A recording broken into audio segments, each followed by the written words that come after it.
आज हम पढ़े में नेट में लगा हुआ नाटक जो है महाभोज, किसने लिखा है? मन्नू भंडारी ने। मन्नू भंडारी का परिचय देखते हैं। मन्नू भंडारी का जन्म 1931 को मध्य प्रदेश में स्थित भानपुरा नामक छोटे से गांव में हुआ था। मन्नू भंडारी का पूरा नाम महेंद्र कुमारी है। घर में सबसे छोटी होने के कारण सब उन्हें प्यार से मन्नू पुकारते हैं। राजेंद्र यादव से विवाह होने के पश्चात भी वो मन्नू भंडारी ही रहीं। स्वतंत्रोत्तर हिंदी साहित्य के विकास में मन्नू भंडारी का विशेष योगदान है। उन्होंने कहानी, उपन्यास और नाटक, बाल साहित्य आदि विविध साहित्य रूपों की समृद्धि में अपना महत्वपूर्ण योगदान प्रदान किया है। उनकी विशेष ख्याति कथाकार के रूप में है। मन्नू जी ने मुख्य रूप से 5 कहानी संग्रह, 5 उपन्यास, 2 नाटक, 3 बाल रचनाएं लिखी हैं। मन्नू जी ने 2 नाटक का सृजन किया। पहला है बिना दीवारों का घर 1966 में और महाभोज नाट्य रूपांतरण 1983 में। मन्नू भंडारी मन्नू जी का स्वतंत्र उपन्यास है। महाभोज मन्नू भंडारी जी का स्वतंत्र उपन्यास है जो 1979 में प्रकाशित हुआ, जिसे मन्नू जी ने 1983 में नाटक रूप में प्रस्तुत किया। ये उपन्यास आज के राजनीतिक सामाजिक जीवन में आई मूल्यहीनता, तिकड़मबाजी, शैतानियत, षड्यंत्र का यथार्थ चित्रण करने वाला पहला साहसपूर्ण नाटक है। महाभोज आज के राजनीतिक माहौल को उजागर करने वाला स्थित प्रधान उपन्यास है। आज राजनीति को सपनों, आदर्शों और मूल्यों वाला व्यक्ति नहीं चलाता, बल्कि राजनीति खुद अपने चरित्र गढ़ती है। ऐसे चरित्र जो अपने भीतर निर्णय, विवेक या साहस से नहीं चलते, वरन स्थितियों के दबाव से बनते बिगड़ते हैं। उनका महत्व इसमें निर्जीव मोहरा से अधिक नहीं। हर प्यादे की लड़ाई फर्जी बनने की है और लड़ाई की इस बिसात ने समाज के हर वर्ग को धीरे धीरे चुंगल में कस लिया है। लेकिन मनुष्य क्या इतनी आसानी से अपने को स्थितियों के हवाले कर देता है? वो बिल्कुल भी प्रतिरोध नहीं करता। ये अर्थ में यह उपन्यास स्थित प्रधान भी है और यथास्थिति के विरुद्ध विद्रोह भी है। महाभोज नाटक के प्रमुख पात्र जो हैं, विशेषर उर्फ विशु, हरिजनों का हमदर्द, जो हरिजन बस्ती में आगजनी के सबूत इकट्ठा कर लेने के कारण मार दिया जाता है। नंबर 2 हैं दा साहब मुख्यमंत्री हैं, शहर के सबसे महत्वपूर्ण व्यक्ति हैं। तीसरा है सुकुल बाबू, ये भूतपूर्व मुख्यमंत्री हैं, विरोधी पार्टी के नेता हैं। और है सक्सेना एसपी जो कि एसपी हैं, हरिजनों की आवाज़ को कायम रखता है एसपी। लखन सिंह हैं दा साहब का विश्वास पात्र, सरोहा गांव के चुनाव के लिए प्रत्याशी जो कि सुकुल बाबू के मुकाबले का खड़ा किया जाता है, वो है लखन सिंह। और बिंदा विशु का घनिष्ठ मित्र, जिसे विशु की हत्या के मामले में अंत में झूठा आरोपी सिद्ध किया जाता है। नंबर 7 पर रुकमा, बिंदा की पत्नी और विशु की प्रेमिका। महेश, रिसर्च स्कॉलर और सूत्रधार। जमुना बहन, दा साहब की पत्नी। हीरा, विशु का पिता। जोरावर, सरोहा का गांव का जमींदार जैसा वो धनाढ़ किसान। थानेदार, सरोहा का थानेदार और तथा जोरावर का चमचा है थानेदार। दत्ता बाबू है मशाल पत्रिका के संपादक। भवानी, मशाल पत्रिका के सहायक संपादक। नरोत्तम जो है वो मशाल पत्रिका का प्रेस रिपोर्टर है नरोत्तम। पांडे जी हैं दा साहब के निजी सचिव, जो मुख्यमंत्री थे उनके मुख्य सचिव हैं। सिन्हा जी हैं जो डीआईजी हैं। जोगेश्वर हैं जो सरोहा गांव का बनिया है। अन्य पात्र में है अप्पा साहब, रत्ती, मोहन सिंह, काशी, लड़ैत, लड़की बेदी, श्रीमती सिन्हा, चौकीदार, कोहली, बेसी, बिहारी आदि। अब हम महाभोज नाटक की समीक्षा करते हैं, जो मुश्किल से 10 या 15 मिनट में इसके अच्छे से सारांश को हम समझ सकते हैं और पात्र और घटनाएं जो याद करके जो हमारे नेट के एग्जाम के लिए सहयोगी भूमिका निभा सकते हैं। मन्नू भंडारी द्वारा रचित महाभोज उपन्यास एक राजकीय घटनाओं को प्रस्तुत करने वाला उपन्यास है। उपन्यास में लेखिका ने राजकीय नेताओं के स्वार्थ, द्वेष और विश्वासघात के अमानवीय पहलुओं को उजागर किया है। इस उपन्यास की मूल समस्या राजनीतिक समस्या है। उपन्यास की कथावस्तु में लेखक ने बताया है कि महाभोज एक राजकीय दांवपेच की घटनाओं का उपन्यास है। अब ये नाटक है, उपन्यास था, इसको नाट्य रूपांतरण किया है। इस नाटक में कुल 11 दृश्य हैं। एक विशेषर नामक दलित युवक की मौत पर सारे राजकीय पक्ष तथा पुलिस विभाग तथा अखबार तंत्र महाभोज करते हैं और अपने स्वार्थ की पूर्ति करते हैं। सरोहा नामक गांव में 1.5 महीने बाद विधानसभा का चुनाव है। इसी गांव के हरिजन युवक विशेषर की अचानक मृत्यु हो जाती है। विशेषर एक ऐसा युवक है जो अन्याय शोषण का विरोध करता है। इसी गांव में महीने भर पहले हरिजन की झोपड़ियों में आग लगा दी गई थी। भारी संख्या में लोग जलकर मर गए थे। वो गांव स्तब्ध हो गया। खबर मिलते ही मंत्रियों, नेता लोग, अखबार वाले आकर अपना स्वार्थ साध कर चले गए थे। विधानसभा में इस मुद्दे को लेकर भारी हंगामा हुआ था। पुलिस की कार्यवाही भी शंकास्पद रही थी। सरोहा गांव की घटनाएं अब महत्वपूर्ण हो गई थीं क्योंकि इस समय चुनाव के क्षेत्र में से पूर्व मुख्यमंत्री शुकुल बाबू स्वयं उम्मीदवारी कर रहे थे और सत्ता पक्ष के दा साहब का विश्वास पात्र लखन सिंह खड़ा होने का वाला था। दा साहब के प्रांत के मुख्यमंत्री हैं, एक कर्मठ राजकारणी और गांधी के भक्त हैं। पार्टी पर उनका एक तरफा शासन रहा है। लखन सिंह को टिकट देने में कई लोगों ने विरोध भी किया, पर दा साहब के आगे किसी की भी नहीं चली। दा साहब और लखन को बिशु की मौत के पीछे जोरावर का हाथ लगता है। जोरावर सरोहा का एक सिरफिरा जाट था और उसे निम्न जातियों वालों का आगे बढ़ना पसंद नहीं था। शुकुल बाबू इस प्रांत में 10 वर्ष तक मुख्यमंत्री रहे। कितने वर्ष तक? 10 वर्ष तक।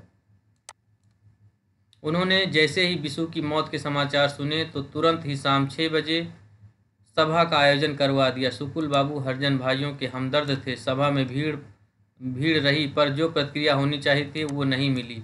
इधर दा साहब ने राजकीय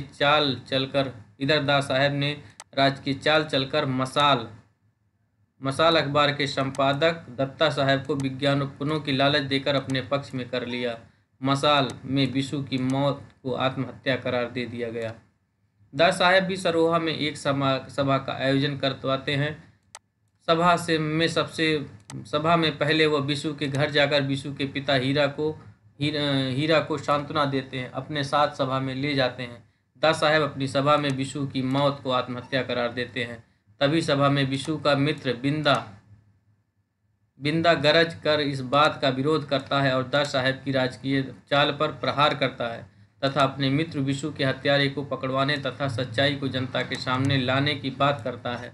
दा साहब बिशु की हत्या की जांच करवाने का वचन देते हैं। दा साहब ने बड़ी चालाकी के साथ अपनी सभा का प्रचार तथा रोजगार योजना की जानकारी गांव वालों को देता है। सरोहा गांव में चुनाव प्रसार का कार्य जोर शोर से हो रहा था। सभी पार्टी अपने पक्ष की जीत के लिए तन मन धन जुटे हुए थे।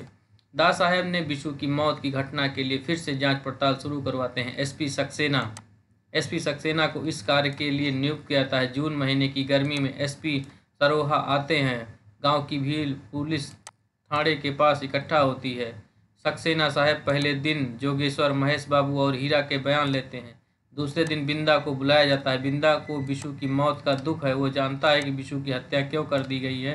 बिशु ने मजदूरों को उनके हक के लिए लड़ना सिखाया था, शोषण के विरुद्ध आवाज़ उठाने के लिए तैयार किया था। बिशु का वह रवैया गांव के कई लोगों को पसंद नहीं था, खासकर गांव के सरपंच, जोरावर, थानेदार आदि को। बिंदा को जब एसपी साहब सच्चाई की ही जीत होगी का विश्वास दिलाते हैं, तब उन्हें बिशु द्वारा आगजनी की घटना के प्रमाण दिखाने की बात करता है। यहाँ पर थानेदार की हरकतें गांव वालों, खासकर हरिजन लोगों के प्रति ठीक नहीं है, ये दिखाया गया। थानेदार सत्य को जानता है पर उसे दबा देने का प्रयत्न करता है। उपन्यास की कथा के अंत में दा साहब के शातिर व्यक्तित्व को उजागर करती है। दा साहब के पास एसपी सक्सेना की सीआर कॉन्फिडेंशियल रिपोर्ट आ गई। पांडे जी द्वारा साहब दा को पता चलता है कि जोरावर चुनाव में खड़ा हो रहा है। जब जोरावर दा साहब से इसी सिलसिले में मिलने आता है, तब दा साहब उसे एसपी की रिपोर्ट की बात करते हैं कि मौत तुमने करवाई है और उसके पक्के सबूत भी मिल गए हैं। बिशु को चाय में जहर दे दिया गया था और ये काम जोरावर द्वारा भेजे गए टिटहरी गांव के 2 लड़कों ने किया। किस गांव के? टिटहरी, ये याद रखना है। जब जोरावर को यह जानकारी दी जाती है, तब वो दा साहब को कैसे भी करके खुद को बचाने की विनती करता है। वो कहता है, जो भी हो आपको ही सुलझाना है, हमारे साथ कुछ उल्टा सीधा नहीं होना चाहिए, बस आपकी जिम्मेदारी है ये। दा साहब जोरावर को बचाना चाहते हैं और बिंदा को फंसाना चाहते हैं। वे डीआईजी सिन्हा को प्रमोशन का लालच देकर सक्सेना की रिपोर्ट को दबाकर उन्हें फिर नया रिपोर्ट तैयार करवाने की बात करते हैं। आखिरकार मसाल में खबर छपती जाती है कि दोस्त की आड़ में बिशु की हत्या करने वाला बिंदा गिरफ्तार। इधर दा साहब ने दांव पेच द्वारा पार्टी के असंतुष्ट लोचन को पार्टी से निष्कासित कर देता है, तो उधर एसपी सक्सेना को सस्पेंशन लेटर भिजवा देता है। सुकुल बाबू की रैली में चर्चा में सरोहा में सुकुल बाबू की रैली की चर्चा में बिशु की मौत गुम हो गई। हर जगह पार्टियां हो रही, जश्न मनाया जा रहा है। डीआईजी सिन्हा के घर उनके आईजी बनने की खुशी में पार्टी चल रही है। मसाल अखबार के कार्यालय में दत्ता साहब भी स्टाफ को बूंदी के लड्डू खिला रहे हैं, क्योंकि आज उनको दा साहब की ओर से कागज का डबल कोटा परमिट मिल गया है, साथ ही सरकारी विज्ञापन भी। सुकुल बाबू अपनी शानदार रैली को सफलता में पार्टी में दे रहे हैं। इस सारी पार्टियों के कोलाहल से कटकर 3 लोग रह गए हैं, सक्सेना, लोचन बाबू और बिंदा। उपन्यास का अंतिम दृश्य रेल डिब्बे में बैठे सक्सेना, रुकमा और आगजनी के प्रमाण बिशु की मौत के प्रमाण को लेकर न्याय के लिए आगे लड़ने जाने से संकेत को उद्घाटित करते हैं। नाटक के अंतिम दृश्य थाने आता है, जिसमें बिंदा कराह रहा है। महेश वहां जाकर भी कुछ नहीं कर पाता और नाटक समाप्त हो जाता है। मन्नू भंडारी ने इस उपन्यास में समकालीन राजनीतिक परिस्थितियों का सजीव चित्रण करते हुए अपने दृष्टिकोण का संकेत भी किया है। महाभोज का उद्देश्य बहुमुखी है और वो काल्पनिक न होकर यथार्थ ही जान पड़ता है। सामान्यतः महाभोज को राजनीतिक उपन्यास कहा जा सकता है। उसमें समकालीन राजनीतिक परिस्थितियों का प्रसंगानुसार चित्रण भी किया गया है। आज के युग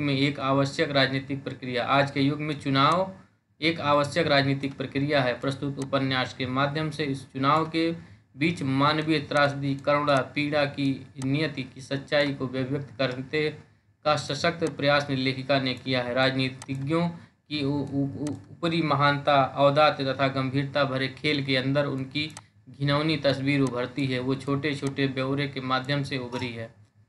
वस्तुतः महाभोज एक सशक्त कृति है, क्योंकि तत्कालीन राजनीति में चल रही गतिविधियों को मन्नू जी ने गहराई से नापा है। आज राजनीति चंद नेताओं की कठपुतली बन गई। जिसके पास जोर है वो उस पर राज्य करे, इसी बात का यथार्थ चित्रण महाभोज उपन्यास में हुआ। प्रस्तुत उपन्यास में मन्नू जी ने बताया कि शहर की 3 अलग अलग कोठियों पर 3 पार्टियां आयोजित होती हैं, जिनके ठाकों में बिशु की हत्या हो जाती है और ऐसा प्रतीत होता है कि पार्टी में आए लोग मानो गिद्ध हों, बिशु की लाश को नोच खरोच खा रहे हैं। राजनीति में आम जनता के शोषण के बारे में डॉक्टर रशीद जैकब ने महाभोज के बारे में लिखा है। राजनैतिक स्तर पर नैतिकता का किस प्रकार से ह्रास हो चला है, लेखिका मन्नू भंडारी के उपन्यास में स्पष्ट रूप से प्रस्तुत किया गया। किसने कहा है? डॉक्टर शशि जैकब ने। धर्म की राजनीति का भी मन्नू भंडारी ने महाभोज में बड़ी ही बेबाकी से पर्दाफाश किया है। आज धर्म को आधार बनाकर राजनीति करने वालों, नेताओं एवं साधुजनों की कमी नहीं। गली कूचों से लेकर मंदिरों तथा बड़े बड़े भव्य समारोह में आसानी से ऐसे सिद्धस्थ नेताओं के दर्शन होना आम बात है। ये सिद्धस्थ नेता धार्मिक मुखौटा पहनकर जनता के बीच हर गंदी राजनीति का न सिर्फ खेलते हैं, अपितु उन्हें जनता भरमाकर सहयोग प्राप्त करने में सिद्धस्थ होते हैं। धर्म के इस विशाल बाजार में हर रोज अमानवीयता के तराजू पर मानवीयता को तौला जाता है। महाभोज के दा साहब इसी धर्म का मुखौटा पहनकर अपनी घिनौनी राजनीति को अंजाम देते हैं। वे न सिर्फ लोगों में गीता जैसे धार्मिक ग्रंथ के उपदेश देते हैं, बल्कि सभी के घरों में गीता की एक प्रति भी बंटवाते हैं। उनका इस कदर गीता प्रेमी होना धार्मिक राजनीति को ही मुख्य रूप से प्रसारित करता है। एक तरफ दा साहब गीता के माध्यम से धार्मिक आदर्शों पर चलने की बात करते हैं, तो दूसरी तरफ बिशु के मित्र बिदा की गिरफ्तारी का जो षड्यंत्र रचते हैं, उससे उनका पाखंडी व्यक्तित्व सामने आता है। आज राजनीति को धर्म नीति से जोड़ने वाले नेताओं की तादाद बहुत अधिक बढ़ गई है। आए दिन समाचारों में सांप्रदायिक दंगे, हत्या, बलात्कार जैसी घटनाएं विषय बनी हुई हैं, जिसका महाभोज के बिंदा और सक्सेना की भांति घातक परिणाम हम सभी को भुगतना पड़ा है। इस तरह महाभूत नाटक जो है समाप्त होता है। इसके कुछ प्रमुख कथन हैं। मरे और सोए आदमी में अंतर ही कितना है, भला बस एक सांस की डोर वो टूटी और आदमी मर गया, दृश्य का सूत्रधार है। आज तो सरोहा में पत्ते का हिलना भी एक घटना ही की अहमियत रखता है, महीने बाद ही तो चुनाव है, दृश्य। जब सैया भले कोतवाल तो काहे का डर इन लोगों का, जब सैया भले भय कोतवाल तो काहे का डर काहे का, इन लोगों तक पहुँचते पहुँचते कानून भी साला लंगड़ा हो जाएगा, दृश्य एक भवानी। जाति का जैसा घिनौना रूप आज़ादी के बाद देखने को मिला है वैसा कहीं और नहीं, कौन, दृश्य दो नरोत्तम। सेल कोई कमिटमेंट नहीं है आप लोगों का, यदि ऐसा है तो अखबार बंद करके पान की दुकान खोल लीजिए, खूब बिकेंगे, बहुत सेल होगी, दृश्य 2 में नरोत्तम कहता है। कानून अनुमान पर नहीं प्रमाण पर चलता है, दृश्य 3 में दा साहब कहते हैं कानून अनुमान पर नहीं प्रमाण पर चलता है।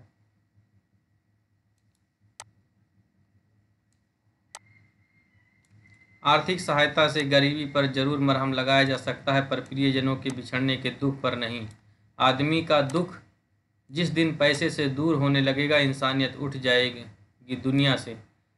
तीसरा दृश्य में दा साहब क्या कहते हैं, आर्थिक सहायता से गरीबी पर जरूर मरहम लगाया जा सकता है, पर प्रियजनों के बिछड़ने के दुख पर नहीं। आदमी का दुख जिस दिन पैसे से दूर होने लगेगा, इंसानियत उठ जाएगी दुनिया से, दा साहब कहते हैं। तीसरे दृश्य में अखबारों को तो स्वतंत्र होना चाहिए, वे ही तो हमारे कामों में असली दर्पण होते हैं। हाँ, अपनी छवि देखने का साहस होना चाहिए, दा साहब। दृश्य 3 में गुलामी आत्मा का क्षय तो करती ही है, दा साहब कहते हैं। तीसरे दृश्य में गुलामी आत्मा का क्षय तो करती है। पैसे ने अहंकार तो दिया संस्कार नहीं, पैसे ने अहंकार तो दिया संस्कार नहीं, नाटक दृश्य 3 में दा साहब। जाने कौन जहर घुला हुआ है हिया की हवा में, कहीं रसाला मिट्टी का लौंदा बन के रह जाता है, दृश्य 4 में बिंदा कहता है। कानून रसाले को आज तक बाजारू औरत बना के छोड़ दिया है, जिसे हर पैसे वाला जब चाहे अपने घर में बिठा ले, बिंदा कहता है 8वें दृश्य में। राजनीति जहाँ इस तरह की तिकड़मबाजियों पर टिकी हो, कितना जरूरी होता है वहाँ घटनाओं की तह तक जाना, दृश्य 10 में दा साहब। राजनीति जहाँ इस तरह की तिकड़मबाजियों पर टिकी हो, कितना जरूरी है वहाँ की घटनाओं तक तह तक जाना। इस तरह मन्नू भंडारी का जो है नाटक खत्म हुआ है। हम लोगों ने प्रयास किया 10 से 15 मिनट में महाभोज भानु भंडारी का नाटक पढ़ने के लिए, जो कि उनके उपन्यास का नाट्य रूपांतरण है। फिर मिलते हैं नेक्स्ट क्लास में। Thank you.